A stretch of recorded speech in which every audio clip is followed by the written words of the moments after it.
예, 안녕하십니까. 책 읽는 자유인 채널을 운영하고 있는 이선입니다.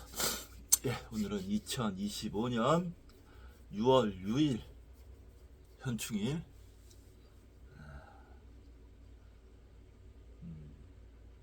오전 11시 18분입니다. 예, 저는 어제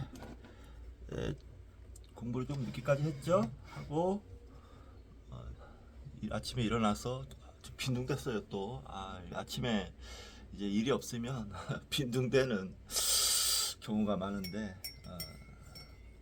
그런 시간을 좀 줄여야 되는데 한 시간 정도나 침대에서 빈둥대다가 이러면 안 되겠다 싶어서 명상을 좀 하고 씻고 자리에 앉았습니다. 예. 오늘 6월 6일 형충일인데요. 먼저 호국 영령들의 명복, 영령분들의 명복을 빕니다. 예. 그리고 오늘 현충일에서 이재명 대통령께서 연설을 했는데 인상적이었어요. 저는 다는 보지 못해, 다 본 건 아니고 그냥 그러니까 문장을 뉴스에서 읽었는데 아이고 참 가만 있어. 아이고 너무 쉽게 밥 잘 먹어가지고 뚱뚱해져가지고 이거 너 무겁단 말이요. 이제 자식아, 응? 무거워요. 정연아, 너가 작은 줄 알지? 너 작은 게 아니야. 중간 정도는 되는 게야. 응? 정연아, 너 다리 위에 이렇게 올려놓으면 아빠 굉장히 힘들어. 앉아. 자, 예, 문장을 읽었는데 이런 내용이었어요. 친이라면 3대가 흥하고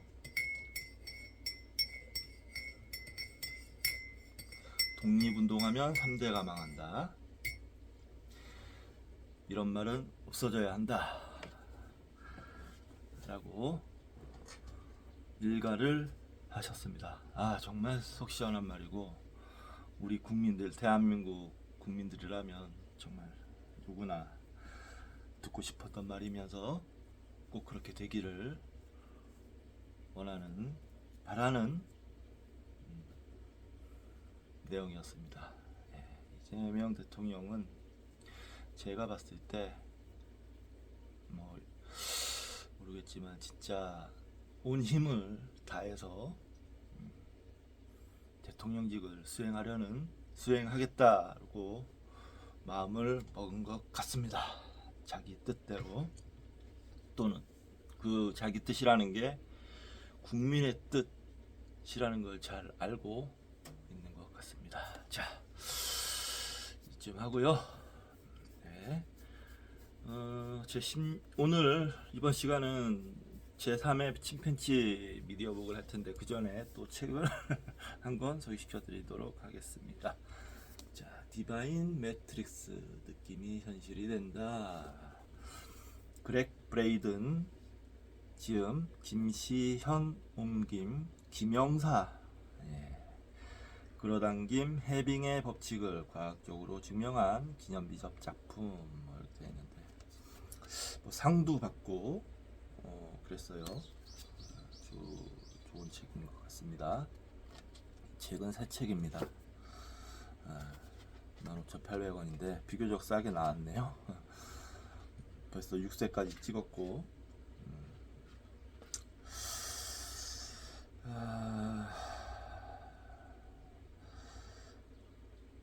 자세한 내용은 잘 모르겠어요. 솔직히 자세한 내용은 잘 모르겠는데 현대 과학과 이 인간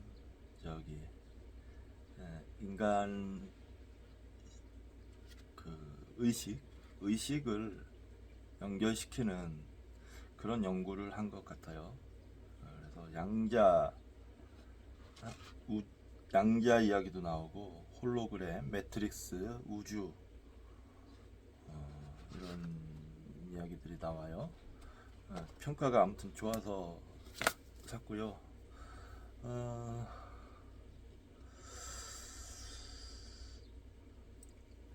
그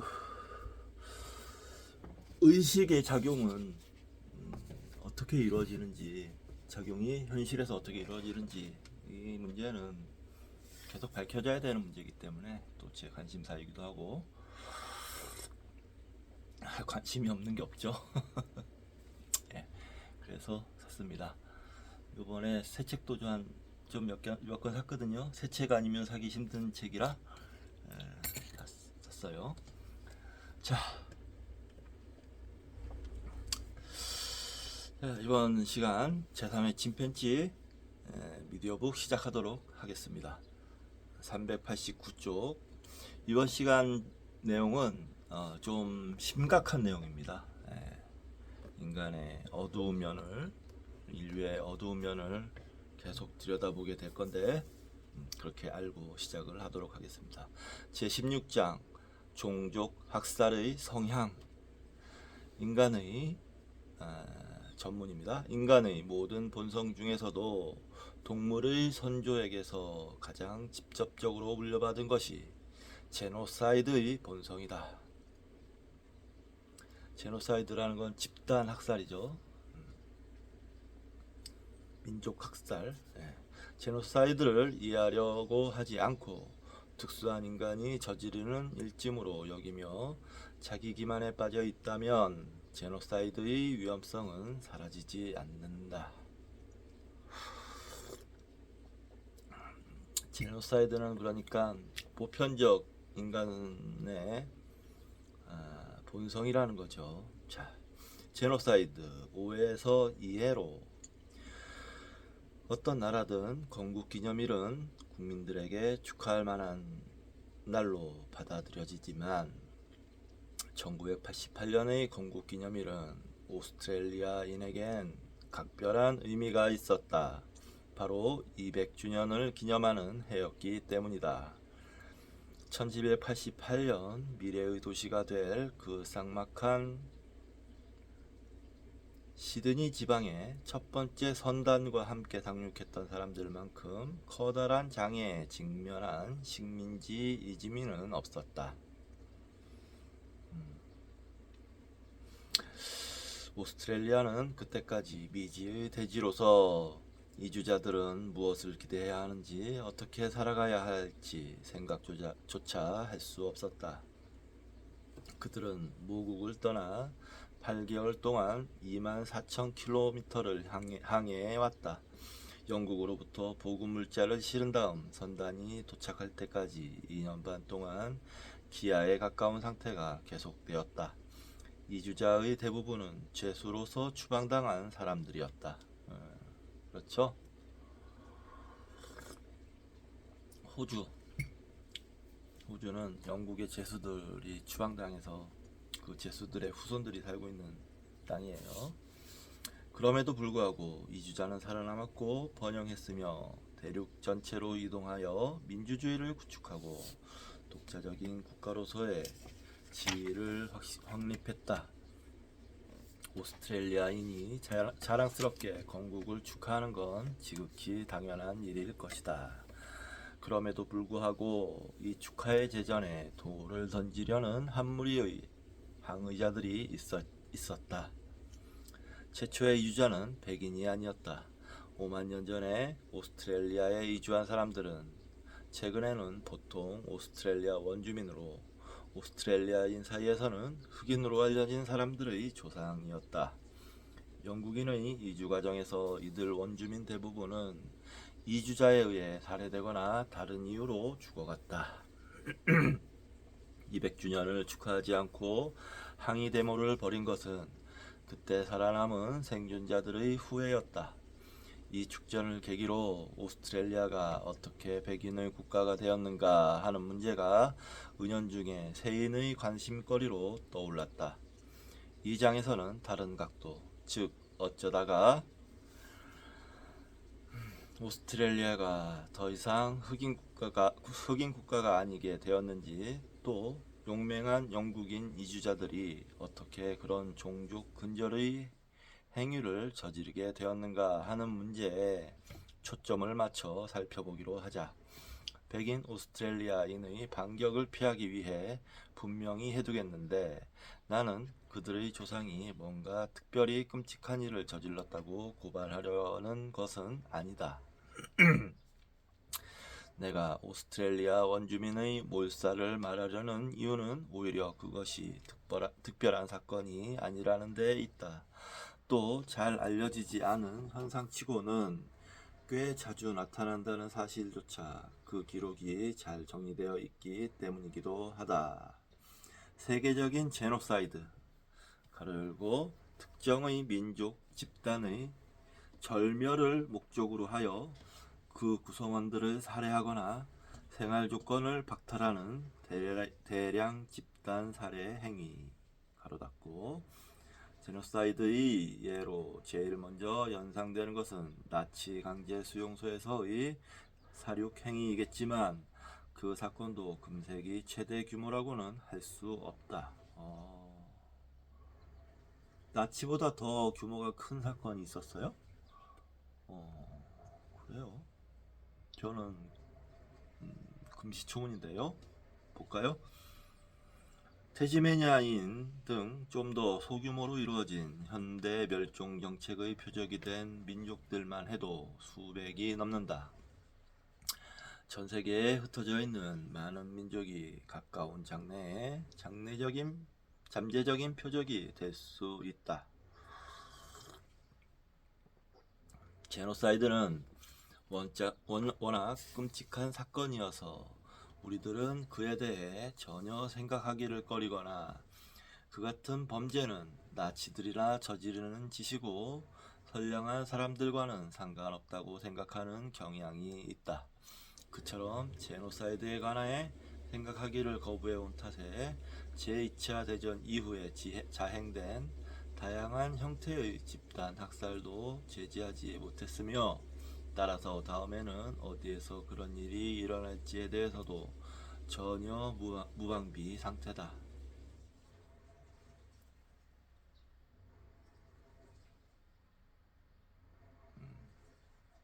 네, 핵무기와 결합된 집단 학살 성향은 환경 자원의 파괴와 함께 인류가 지금까지 이뤄온 진보를 일시에 전복시킬 수 있는 2대 요인이다. 제노사이드에 관한 관심이 일부 심리학자와 생리학자 그리고 일반인들 사이에서도 고조되고는 있지만, 아직까지도 다음과 같은 기본적인 의문에 대해서조차 의견의 일치를 보지 못했다. 동물도 동종의 구성원을 상습적으로 죽이는 경우가 있는가? 동물에게는 그런 선례가 없는데 인간이 발명한 것인가? 인류 역사에서 제노사이드는 드문 일탈 행위인가? 아니면 예술과 언어와 함께 인간성의 일부라고 생각해도 좋은 보편적인 행위인가? 단추만 누르면 현대적인 무기로 집단 학살을 저지를 수 있게 되면서 인간 사육에 대한 본능적인 억제력까지 줄어들고, 그에 따라 집단 사육의 빈도도 증가하는 추세인가? 그렇게 많은 선례가 있는데도 우리들이 그다지 관심을 갖지 않는 이유는 무엇인가? 제노사이드를 자행하는 사람들은 이상한 인간인가? 그렇지 않으면 단지 이상한 상황에 처한 정상적인 인간인가? 이쯤에서 좀 말씀 좀 드려야 할 것 같습니다. 윤석열이 쿠데타가 성공했다면 분명히 집단 학살이 일어났을 겁니다. 예. 그 근거로는 노상원 수첩에 나와 있는 계획들이 있죠. 마치 아르헨티나 같은 곳에서 일어났던 이처럼 정말 어마어마한 학살이 일어났을 거라고 저는 생각해요. 아마 그런 일이 분명히 일어났을 겁니다. 지금까지 밝혀진 저들의 그 잔인성, 예, 유추해 보면 충분히 일어났고, 그럼 이제 우리나라에서 제노사이드가 일어날 가능성이 없는가? 아니요. 제가 봤을 땐 지금의 저 구구 집단, 그리고 구구 집단을 옹호하는 국민의힘, 저들이 집권을 하게 되면 또 그런 식의 폭력행위, 국가 전복행위를 자행해서 제노사이드가 우리나라에서 벌어질 가능성은 매우 높다고 생각합니다. 그 이유는 진영으로 나눠서 좌우 또는 동서 이런 식으로 나눠서 아주 은밀하게 또는 대놓고도 할 수 있겠고, 여러 가지 방법으로 자행이 될 겁니다. 분명히 그렇게 생각합니다, 저는. 그래서 지금 이재명 대통령 시대가 중요합니다. 통합도 중요하고 경제 발전도 중요한데, 저 구구 세력이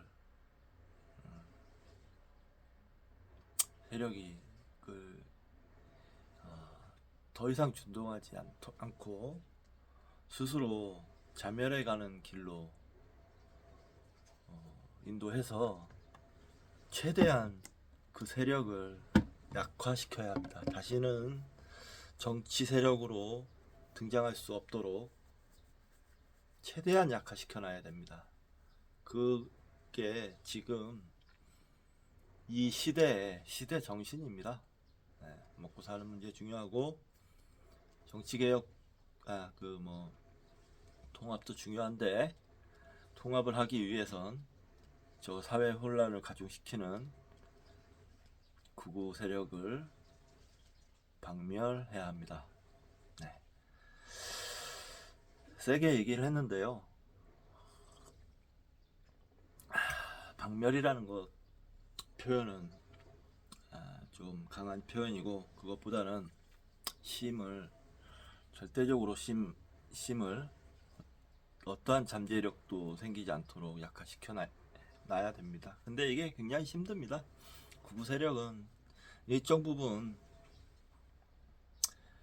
우리 사회에서 비율을 갖고 항상 있게 마련이거든요. 어느 나라나 마찬가지고, 그 구구 세력에 통제할 수 있는 민주적인 힘이 굳건해 있는 상태여야 우리는 살아남을 수 있습니다. 우리 민족과 국가는, 우리 공동체는 그렇게 알고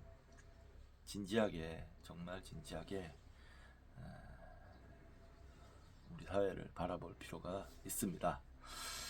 자, 넘어가겠습니다. 그렇게 많은 선례가 있는데도 우리들이 그다지 관심을 갖지 않는 이유는 무엇인가? 제노사이드를 자행하는 사람들은 이상한 인간인가? 그렇지 않으면 단지 이상한 상황에 처한 정상적인 인간인가? 제노사이드는 편협한 견해로는 이해할 수 없다. 생물학과 논리학, 심리학을 동원해야만 한다.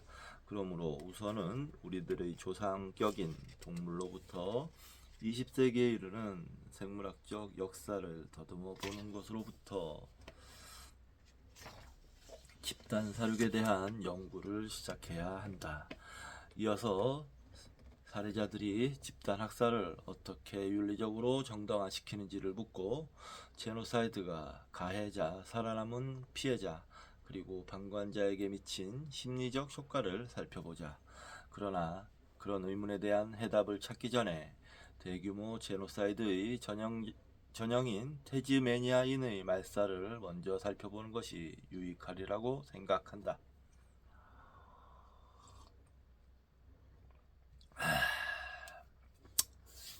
태즈메니아 말살사. 태즈메니아라는 곳은 어디냐면, 호주가 있으면 호주 위쪽에 꽤 큰 규모의 섬이 이렇게 있는 게 보일 거예요. 섬이 아주 여러 섬들이 군도로 돼 있는데 그 중에서도 꽤 큰 섬이 또 있어요. 그 모든 범위를 태즈메니아라고 합니다. 태즈메니아는 오스트레일리아 남해안에서 320km 떨어져 있고 면적은 아일랜드 정도의 산이 많은 섬이다. 잠깐만요. 남쪽인가요? 제 북쪽으로 알고 있었는데. 네. 다시 알려드리겠습니다. 저는 북쪽으로 알고 있었어요. 착각할 수도 있죠.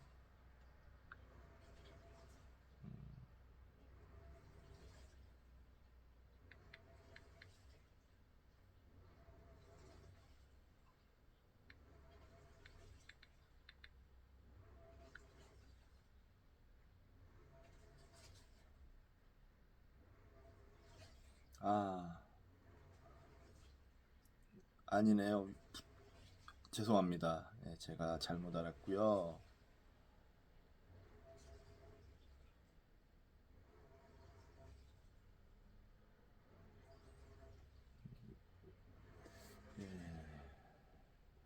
여기에요, 여기. 태즈메니아. 아이고.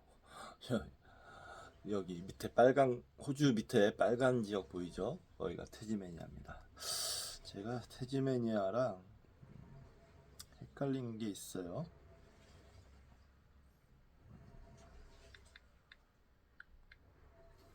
태즈메니아랑 헷갈렸던 게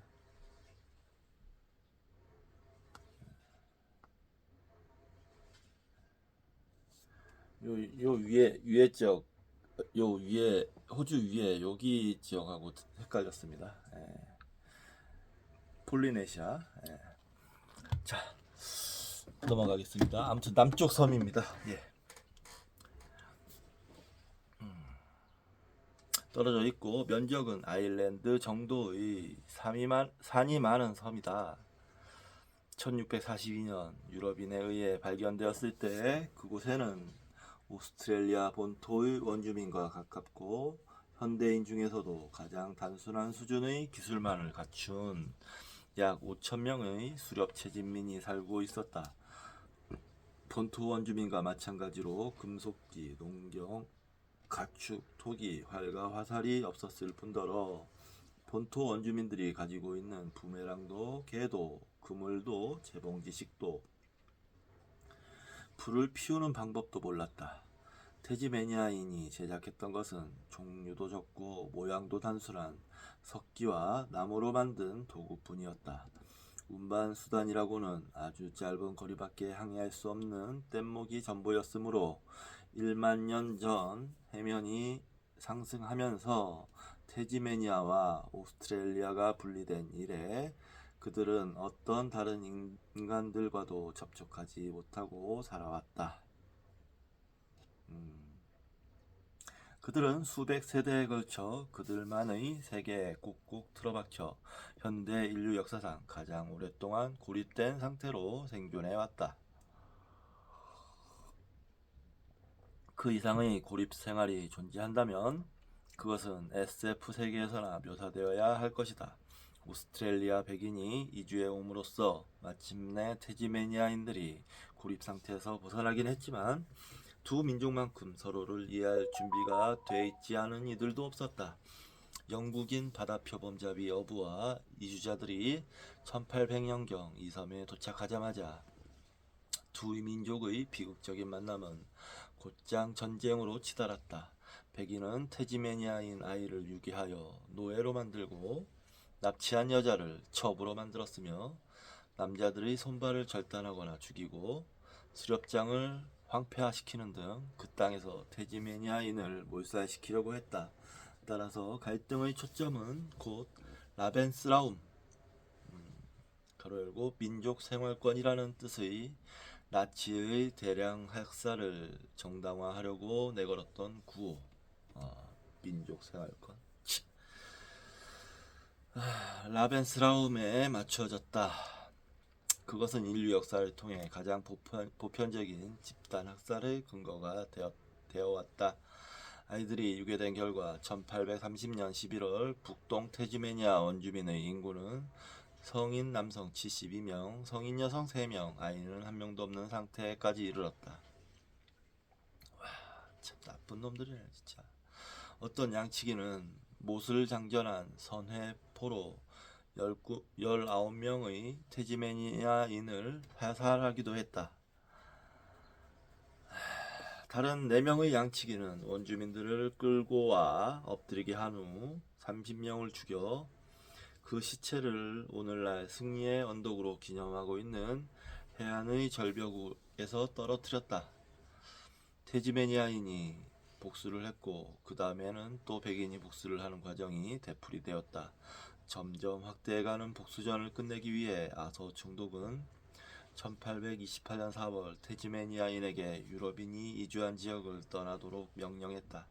이 명령을 실행하기 위해 제수들을 모아 만든 이동부대라는 정부 후원 집단이 경찰의 지휘 아래 태즈메니아인을 눈에 띄는 대로 붙잡아 살해했다.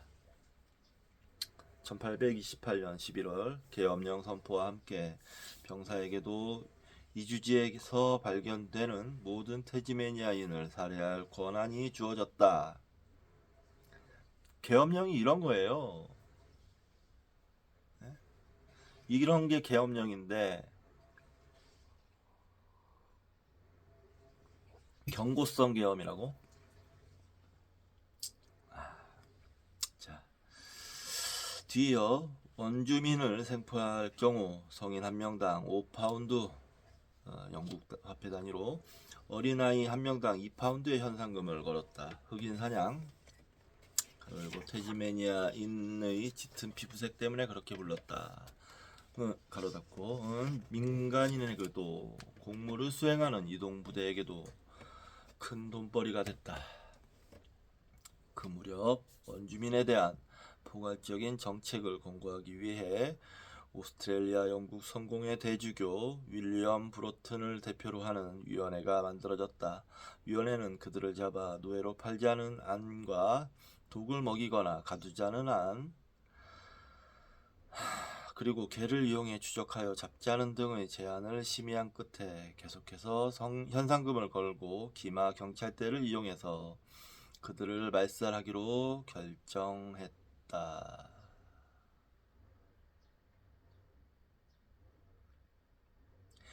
영국 성공의 대주교 윌리엄 브로튼을 대표로 하는 위원회인데 성공회면은 기독교입니다. 이따위 결정을 했어요. 그러면서 기독교가 사랑과 평화의 종교라고 뻔뻔스럽게 얘기합니다.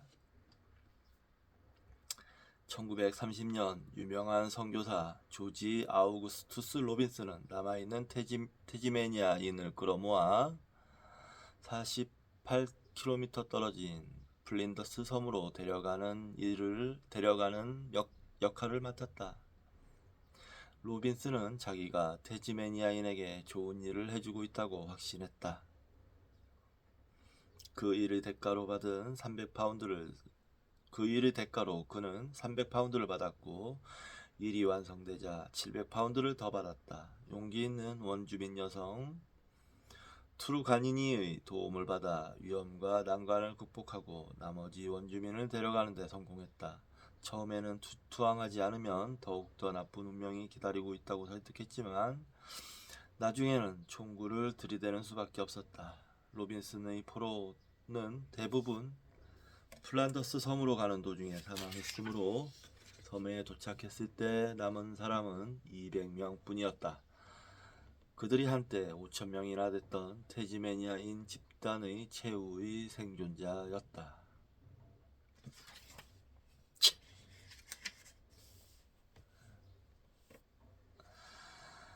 유명한 선교사 조지 아우구스투스 로빈슨 선교사가 이따위 짓을 하고 있었어요. 선교사. 그래도 이렇게 막 우리나라 막 선교사 오면 와 막 열광하고 그럴 겁니까? 네? 답답합니다 진짜 답답하네. 예. 여기 태즈메니아인 사진 둘이 있어요. 여기 오른쪽에 남자분은 최후의 태즈메니아인 남성 윌리엄 레너 고요. 눈이 정말 슬퍼 보입니다. 너무너무 슬픈 눈을 가지고 있어요. 두 번째 이 왼쪽에 있던 여성분은 최후의 태즈메니아인 여성인 트루가가니. 분노에 찬 눈을 하고 있습니다. 하지만 절망도 엿보이는 그런 눈빛이네요. 너희들은 천벌을 받을 것이다 라고 마치 얘기하는 것 같네요. 예. 로빈스는 플란더스 섬에서 생존자를 문명화하고 기독교로 개종시키려고 결심했다. 참. 어처구니가 없습니다. 더 악독한 짓을 계속 저지르고 있는 거예요. 점점 더. 그는 바람이 거세고 푸르른 나무 하나 없는 정착지를 감옥처럼 운영했다. 문명화 작업을 수월하게 하기 위해서 아이들을 부모에게서 떼어놓기까지 했다. 엄격하게 관리된 일과에는 성경 낭송, 찬송가 합창, 그리고 침대와 식기가 청결하게 정리되어 있는지에 대한 점검이 포함되어 있었다. 그러나 감옥식은 영양실조를 일으켰고 그것이 질병을 악화시켜 원주민을 죽음으로 몰아넣었다. 어린아이들은 몇 주일도 채 버티지 못하고 모두 죽어갔다. 정부는 원주민이 모두 죽어 없어지기를 바라면서 예산을 삭감했다. 1869년까지 살아남은 주민은 투루가가니와 또 다른 여성 한 명, 그리고 한 명의 남성뿐이었다. 태즈메니아인 3명은 과학자들의 관심을 끌었다. 과학자들은 그들을 인류와 유인원의 중간으로 믿었던 것이다.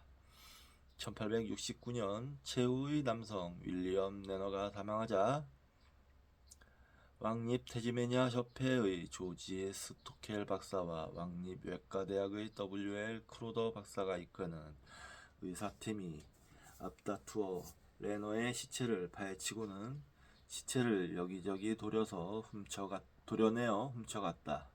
크로더 박사는 머리를, 스토켈 박사는 손과 발을, 또 한 사람은 기념으로 귀와 코를 잘라갔다. 스토켈 박사는 레너의 피부로 담배 쌈지를 만들기도 했다.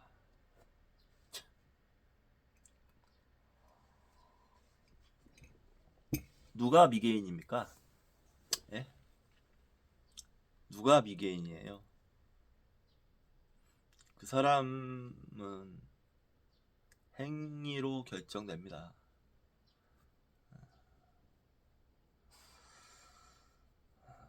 그 존재는 행위로 결정이 되는 거예요.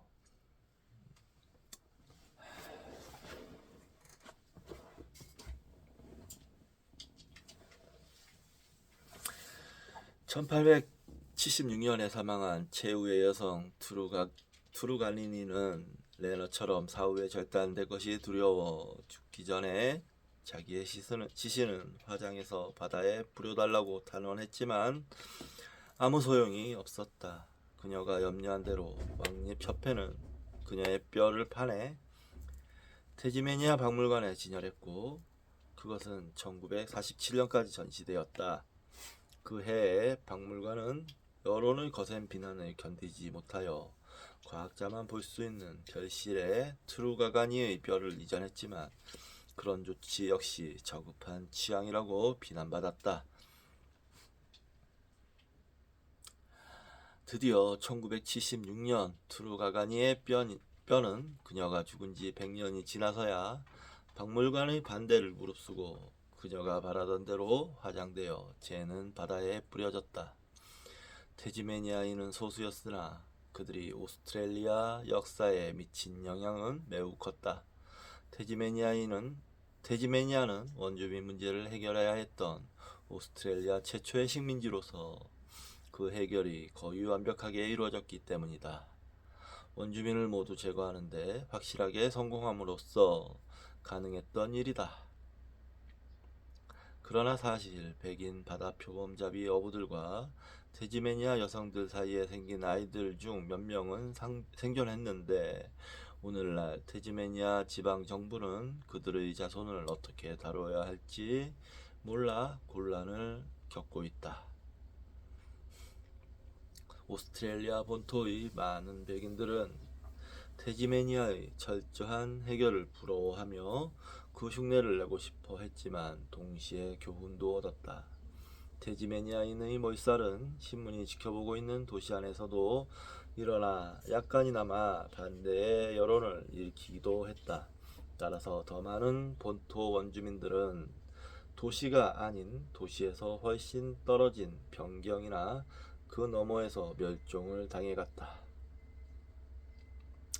본토에서 그 정책을 맡은 정부기관은 태지메니아 정부의 이동무대를 본뜬 원주민 경찰이라는 기마 경찰대였는데 그들은 소탄 작전을 써서 원주민을 죽이거나 몰아냈다.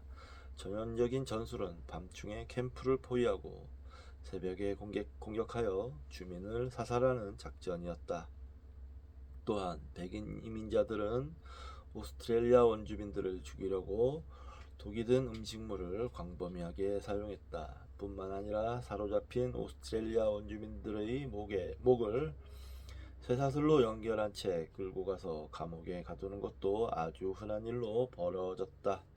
영국인 작가 앤터니 트롤로프의 표현은 19세기에 대다수의 영국인이 품고 있던 오스트레일리아 원주민에 대한 태도를 잘 나타냈다.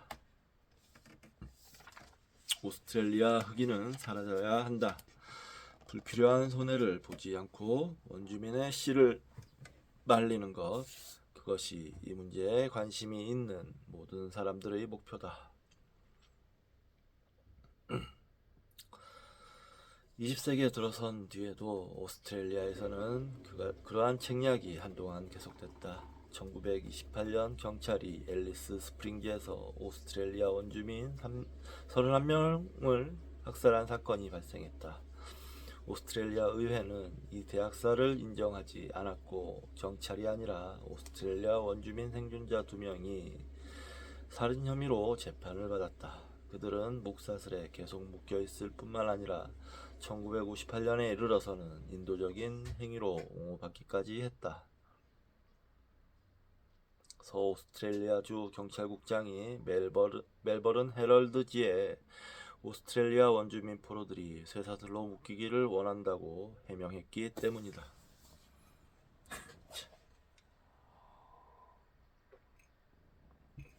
본토 원주민은 태지메니아인과 같은 방법으로 근절시키기에는 너무나 많았다. 그러나 영국인 이주민이 1788년에 도착한 이후 1921년 인구 조사 때까지 오스트레일리아 원주민의 인구는 약 30만 명에서 6만 명으로 급격하게 줄어들었다. 대량 사륙의 역사에 대한 오늘날 백인 오스트레일리아인의 태도는 실로 다양하다. 백인 정부와 국민 대부분의 견해는 오스트레일리아 원주민에 대해 점점 동정적인 방향으로 기울어졌으나 일부는 제노사이드의 책임을 부정하는 사람도 있다. 오스트레일리아의 주요 시사 해설지 블리트는 1982년 백인 주민에 의해 태지메니아인이 근멸됐다는 것을 강력하게 부인하는 패트리시아 코번이라는 여성의 투서를 게재했다. 이 글에 코번 부인은 다음과 같이 적고 있다. 이주자들은 평화 애호가요. 매우 도덕적인 사람들이었으나 태지메니아인은 쉽게 배반하고 살인을 즐기며 싸움을 좋아하고 불결했을 뿐만 아니라 탐욕적이고 해층이 들끓고 매독에 걸려 있었다. 또한 자녀를 돌보지 않고 목욕도 하지 않으며 혐오스러운 결혼 풍습을 갖고 있었다. 그들이 죽은 것은 모두 이런 저질 유생 습관이다.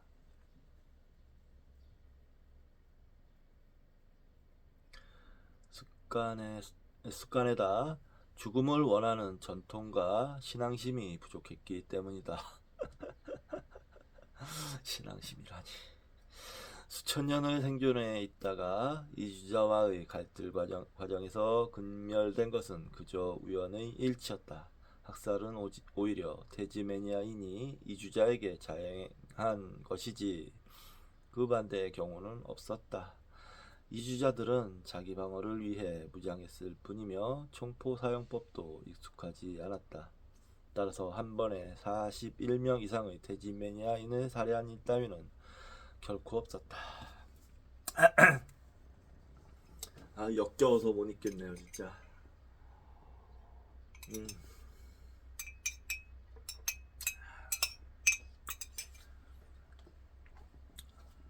호주도 참 문제가 많은 나라네. 잠시 쉬었다가 하도록 하겠습니다.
계속 읽겠습니다. 399쪽. 제노사이드란 무엇인가? 태즈메니아인과 오스트레일리아 원주민의 경우를 올바르게 평가하기 위해서 제노사이드로 분류되는 서로 다른 세 가지 시기의 대규모 학살극을 그림으로 나타낸 세 장의 세계 지도를 살펴보자. 그림 11, 12, 13. 네. 그림 11에는 1492년에서 1900년 제노사이드의 예, 그리고 그림 12번은 1900년에서 1950년 제노사이드의 예, 그림 13은 1950년에서 1990년 제노사이드의 예.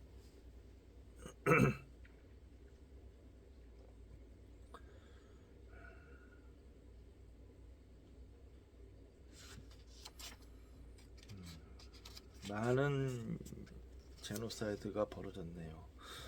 그냥 단순히 숫자만 세도 20번에다가 37번이 발생했어요.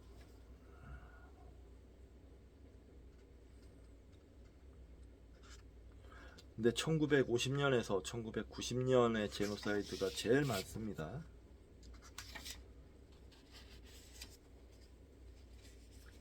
근데 제가 이걸 어저께도 좀 잠깐 이 그림을 봤는데 하나 빠졌습니다. 이게 고의로 빠진 건지 어떻게 좀 더 읽어봐야겠지만 1900년에서 1950년 제노사이드의 예에서 두 가지가 빠졌습니다. 하나가 아니네요. 일본이 자행했던 도쿄 대지진 그때 학살했던 조선인 그 사건하고 난징 대학살, 일본이 중국인들을 30만 명, 최대 30만 명을 학살했던 그 사건이 빠졌어요. 예, 보겠습니다. 이들 지도를 보면 제노사이드를 어떻게 정의하느냐는 문제가 발생했는데 그것은 간단하게 대답할 수 없는 문제다. 제노사이드의 어원은 인종을 뜻하는 그리스어 제노스와 살인, 수어사이드, 살인을 뜻하는 라틴어 사이드가 합쳐져 집단 학살이라는 의미를 갖는다. 각각의 희생자가 살인을 유발하는 행동을 했든 안 했든 어떤 집단에 속해 있다는 이유만으로 무조건 희생자가 되고 마는 것이다. 집단의 성격을 정의하는 테두리로는 인종 가로 열고 백인 오스트레일리아인에 의한 흑인 태즈메니아인 학살 가로 닫고 국가 1940년 카틴에서 러시아인들이 같은 슬라브인인 폴란드 장교들을 살해 가로 닫고 민족 1960년대와 1970년대 루안다와 부룬디에서 일어난 흑인 아프리카 민족 후투족과 후치족 학살 가로 닫고 종교 가로 열고 최근 몇십 년간 레바논에서 계속되어 온 이슬람교도와 기독교도 사이의 사륙 정치 가로 열고 1975년에서 1979년의 캄보디아 혁명 세력이 동족인 캄보디아인들을 사륙 가로 닫고 등 여러 경우가 있다.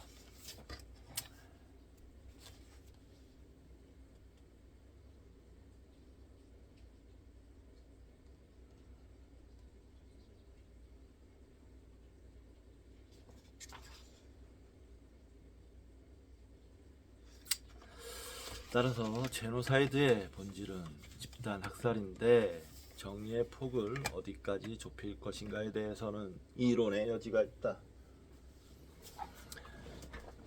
원래의 의미를 잃을 정도로 폭넓게 사용되는 경우가 많아 그 낱말을 되풀이하는데도 지칠 때가 있다. 심지어 대량 살인을 대규모로 한정해도 여전히 모호한데 아래의 예는 그 모호함을 나타낸다. 단순한 살인이 아닌 제노사이드로 보려면 몇 명의 사망자가 필요한가? 이것은 완전히 자의적인 문제다. 오스트레일리아인은 태즈메니아인 5,000명을 전부 살해했으며 아메리카원 이주민은 1763년 최후의 서스케나 인디안 20명을 살해했다. 완전히 근멸됐는데도 불구하고 희생자의 수가 적으면 제노사이드가 아니라고 할 수 있을까? 제노사이드는 정부 기관에 의해 이루어지는 경우만을 말하는 것일까? 아니면 사적인 행위도 포함되는 것일까?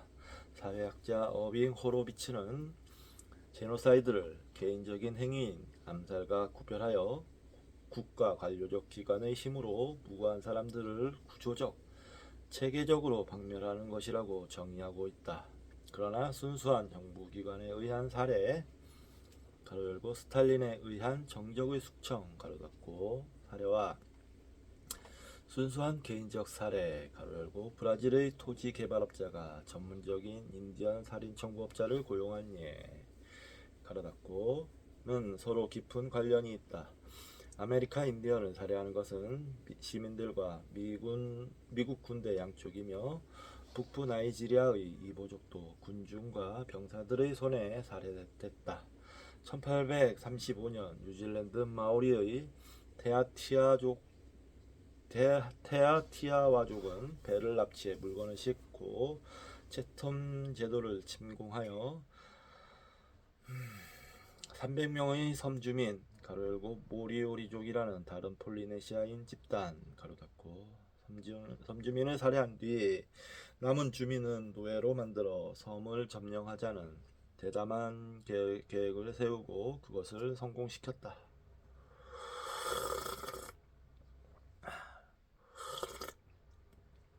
호로비츠의 정의에 의하면 부족에는 국가 관료적인 기관이 결여되어 있으므로 이처럼 잘 계획된 다른 많은 부족의 멸종도 제노사이드는 아닌 셈이다.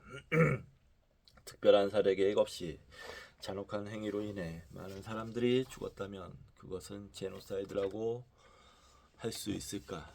충분히 계획된 제노사이드로는 오스트레일리아인이 태즈메니아인 살해, 제1차 대전 당시 터키인의 아르메니아인 살해, 또 가장 유명한 예로는 제2차 대전 중에 나치가 저지른 행위를 들 수 있다.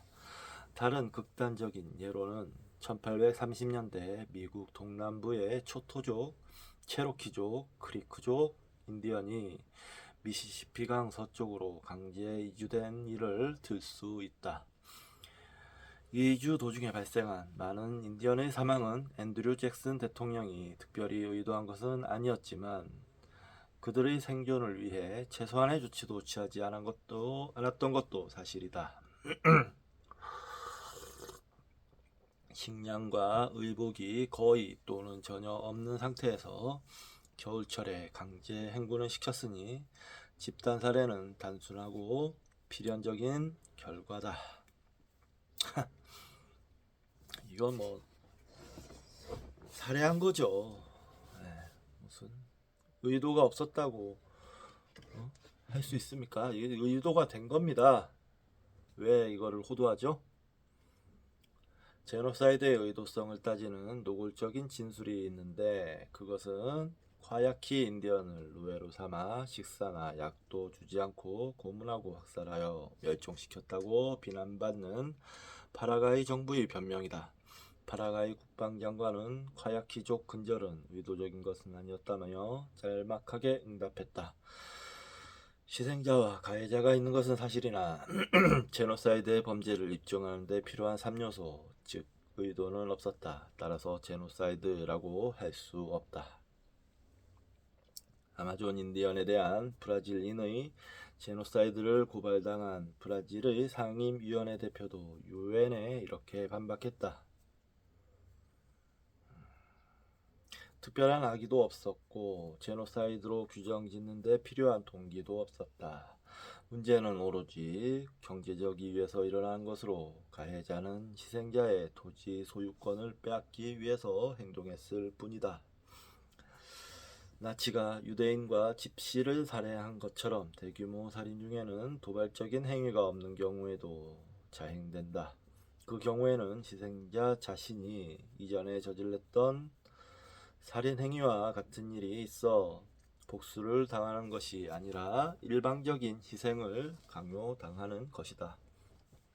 그러나 그 밖의 다른 많은 사례에서 대량살인은 살인과 복수살인의 악순환이 극에 달해 발생한다. 자극에 대한 응분의 대가 이상의 대규모 복수가 되풀이되는 경우 단순한 복수와 제노사이드는 어떻게 구별할 수 있을까? 1945년 5월 알제리의 세티프라는 마을에서는 제2차 대전 종결 축하 행사가 인종 폭동으로 발전하여 알제리인이 프랑스인 103명을 살해했다. 격노한 프랑스인의 반응은 44개의 마을에 대한 공중폭격, 순양함을 이용한 해안도시 폭격, 시민 게릴라들의 조직적인 보복 학살 그리고 군대의 무차별적인 사륙 행위로 나타났다. 알제리인 사상자는 프랑스의 발표로는 1,500명, 알제리의 발표로는 5만 명이었다. 이 사건에 대한 양자의 해석에도 사망자 수만큼이나 차이가 있었다. 프랑스인에 따르면 반란 진압이고 알제리인 입장에서 보면 제노사이드 대학살이었다.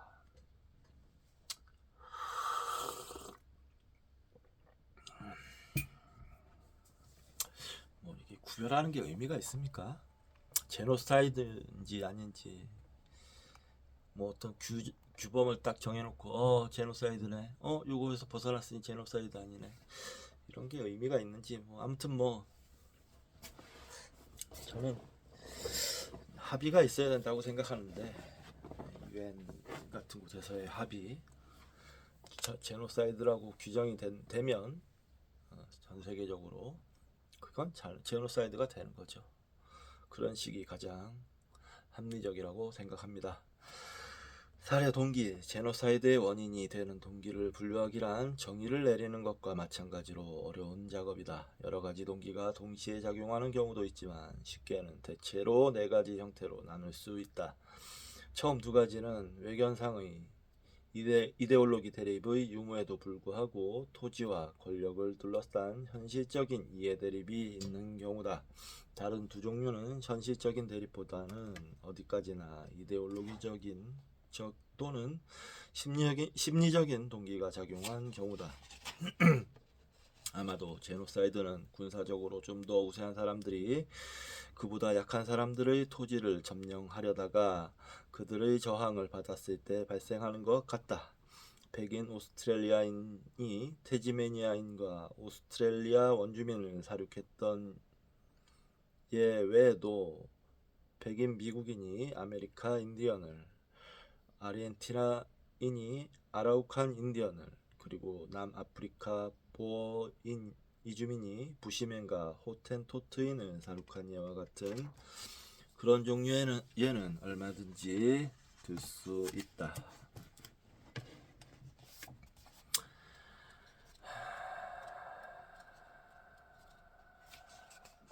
또 다른 일반적인 동기는 다민족 사회 내부에서 장기적인 권력 투쟁 끝에 어떤 한민족이 다른 한민족을 살해함으로써 최종적인 해결을 꾀하려는 경우다.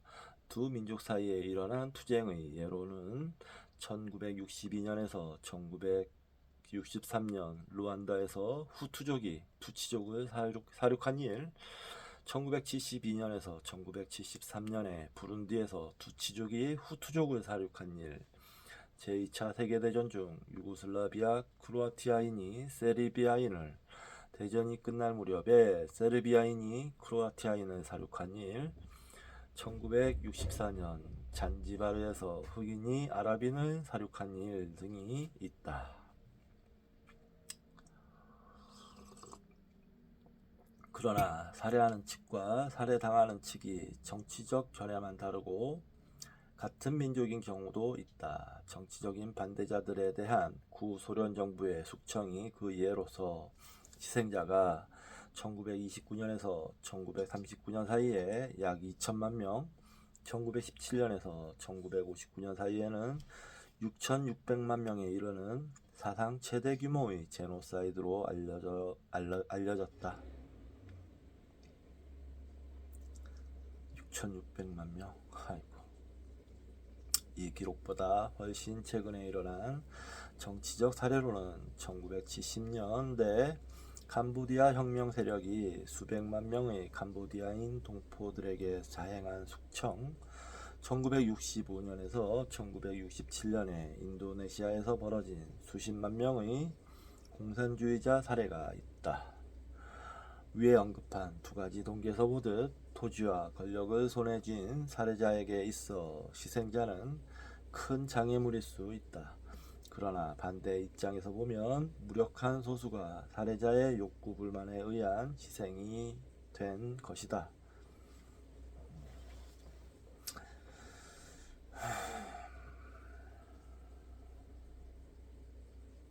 유대인은 14세기에 기독교도에 의해 페스트의 속죄양으로, 20세기 초에는 러시아인에 의해 러시아 정치 문제의 속죄양으로서, 2차 세계대전 후에는 우크라이나인에 의해 볼셰비키 위협의 속죄양으로서, 그리고 2차 대전 중에는 나치에 의해 1차 대전의 독일 패배의 속죄양으로서 살해됐다. 1890년 운디드니에서 수백 명의 수족 인디언을 살해한 미국 제7기병대의 병사들은 14년 전 리틀비콘 싸움에서 커스터 장군의 제7기병대를 전면시킨 수족에게 뒤늦게나마 복수한 것이라고 말했다. 1943년에서 1944년에 나치의 침략으로 큰 어려움을 겪은 러시아에서는 스탈린이 그 분풀이로 발카인, 체첸인, 크림 타타르인, 인구시인, 칼미긴, 카라차이인의 6개 소수민족을 대량 살해하거나 국외로 추방했다. 그 밖의 동기로는 인종적, 종교적 박해가 있다. 나치의 심리를 이해한다고 말할 수는 없지만 굳이 풀이하자면 나치의 집시 말살은 순전히 인종적 동기에서, 유대인에 대한 말살 행위는 인종적, 종교적 동기가 합쳐져 일어났을 것이다. 종교적 학살의 범위는 무한하다. 1099년 드디어 1차 십자군이 예루살렘을 함락했을 때 이슬람교도와 유대교도들에게 저지른 학살과 1572년 가톨릭 교회가 성 바르톨로메오 주길에 프랑스 프로테스탄트에게 행한 대학살이 그 대표적인 예다. 인종적, 종교적 동기가 토지와 권력을 둘러싼 투쟁과 분풀이 때문에 일어난 제노사이드를 합리화하는데 크게 기여했음은 말할 것도 없다.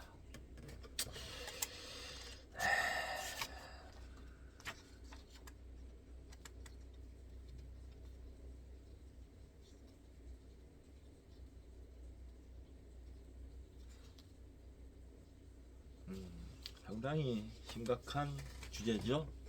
네. 읽으면서도 좀 약간 떨려요. 좀 치가 떨린다고 해야 될까? 좀 떨리는 그런 느낌도 있어요.